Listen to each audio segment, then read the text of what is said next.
Men o'rta maktab talabasiman. Anchagacha men uchun hurmatli ustoz televizor hazratlariga juda bog'lanib qolgan edim. Undan bir lahza ham ajralmas edim. Birorta ham bolalar ko'rsatuvlarini, konsertlarini, seriallarini qoldirmay ko'rardim. Lekin biron bir ma'rifiy yoki diniy ko'rsatuv boshlanib qolsa, sakrab turardim-da o'chirib qo'yardim. Opam mendan nima uchun o'chirding deb so'rasa, maktabdan berilgan uy vazifalarini ko'pligini bahona qilardim. U menga, vazifalarni endi eslab qoldingmi? Hali konsertlar, seriallar, mazmunsiz ko'rsatuvlarni berilib tomosha qilayotganingda qayerda eding deb savol qilsa, indamay o'girilib ketardim. Opam tamoman aksim edi. Onam unga namozni o'rgatganlardan beri hech tark qilmasdan ado etadi. Men esa namozlarimga beparvo edim. Haftada 1 yoki 2 marta ado etardim xolos. Opam imkon qadar televizordan chetlanardi. Uni yaxshi xulqli, soliha dugonalar bo'lib, unga xayrli ishlarda yordam berishardi. Bizning bir xolamiz bo'lib, uning farzandi tug'ilmay nobud bo'ldi. Xolam juda qattiq ruhiy izdirobga tushib, ancha vaqtgacha deyarli falaj bo'lib qoldilar. Opam bilan ko'rishgandan keyingina xolam o'zlariga keldilar va yupandilar. Chunki oppoq liboslar kiygan go'zal xulqli opam uni ziyorat qildi, tasalli berdi va uni xotirjamlantira oldi. U doimo menga Allohni eslatar, nasihat qilardi. Lekin men faqatgina yuz o'girar va mutakabbirlik qilardim. Kundan kunga meni televizor oldidagi o'tirish soatlarim ortib borardi. Televizor tobora meni bema'ni seriallar va aldi-qochdi filmlari, turli hayosiz konsertlari bilan o'ziga rom etardi. Bularni mening ma'naviyatimga xatarli ekanini Alloh subhanahu va taolo meni hidoyat etgandan keyingina tushunib yetdim. Hamd va shukr Allohga bo'lsin. Lekin men bu ishlarga mukamdan ketgan bo'lsam-da, qalbim bilan bularni barini harom ekanini chuqur his etardim.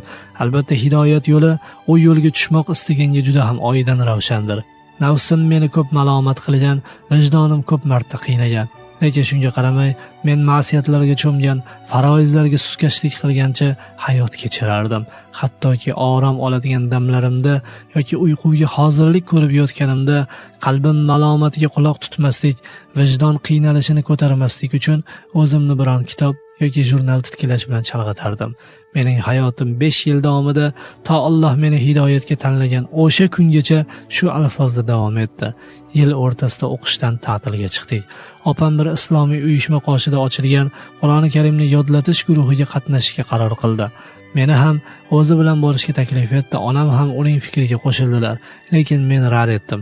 Ovozimning boricha borishni xohlamayman deb qichqirdim.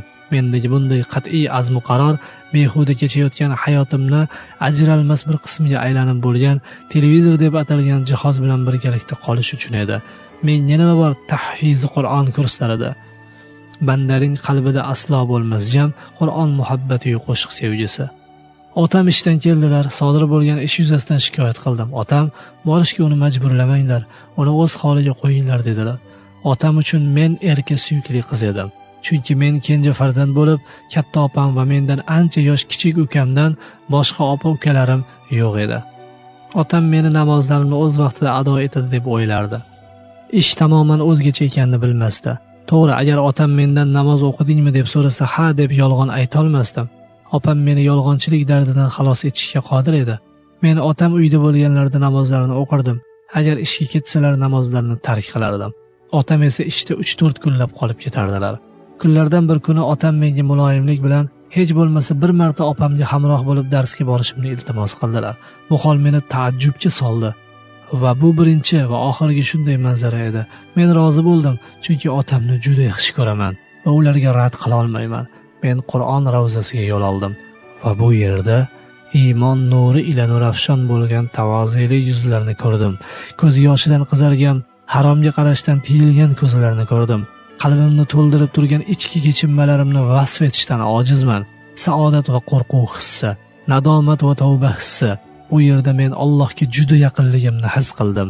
Ko'zimdan shashqator bo'lib Allohning roziligini istamasdan zoya qilgan, o'tkazgan vaqtlarimga bo'lgan afsus, nadomat yoshlari quyilardi. Televizor oldida o'tgan damlarim, behuda g'iybat va mishmishlar bilan to'lib toshgan, bekorchi dugonalarim bilan kechgan suhbatlar, o'zimdan uzoq o'tirishlar.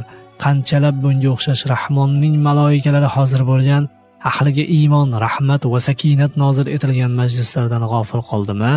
Alloh taolo menga bir muddat Qur'on soyasida yashashni nasib etdi. uning ne'mati ostida men hayotimda hech qachon totmaganim lazzatni topdim. Qur'on soyasida yashash qalbga xotirjamlik, orom beradi. Qat'iy, aniq qarorga kelib to'xtadimki, Allohga qaytishdan o'zga bu olamga salohiyat, bashariyat uchun rohat, inson uchun xotirjamlik, oliylik, barokat, poklik yo'q ekan. Aniqki Qur'on soyasi ostida yashash ne'mat, umrni barakali qiladigan, poklaydigan, totib ko'rgan odamgina biladigan ne'mat.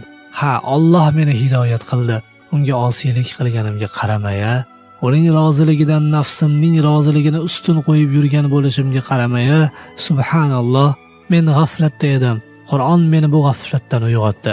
Albatta bu Qur'on eng to'g'ri yo'lga hidoyat etur va ezgu ishlarni qiladigan mu'minlarga katta mukofot borligi haqida xushxabar berur. Isro surasi 9-oyat. Bugun o'zimga o'zim savol beraman. Agar hidoyat qilib qo'ymaganda Robbimga qay ahvolda yo'liqardim? Haqiqatan men o'zim oldimda, undan ham ko'ra Robbim oldida ko'p hijolatdaman. Shoir qanday ham to'g'ri aytganki, ajabo ilohga qandoq osiy bo'lur yoki inkor etur qandoq nodonki, har bir shayda alomat oyat dalolatdir uning yolg'izligiga. Senga tavba qilaman Robbim, mag'firat so'rayman. Albatta sen tavbalarni qabul etguvchi rahimli zotsan. Suyukli dugonam, Qur'onni yodlash guruhlari sizga muntazirdir. Hech ham taraddudlanmay tezroq qo'shilib oling.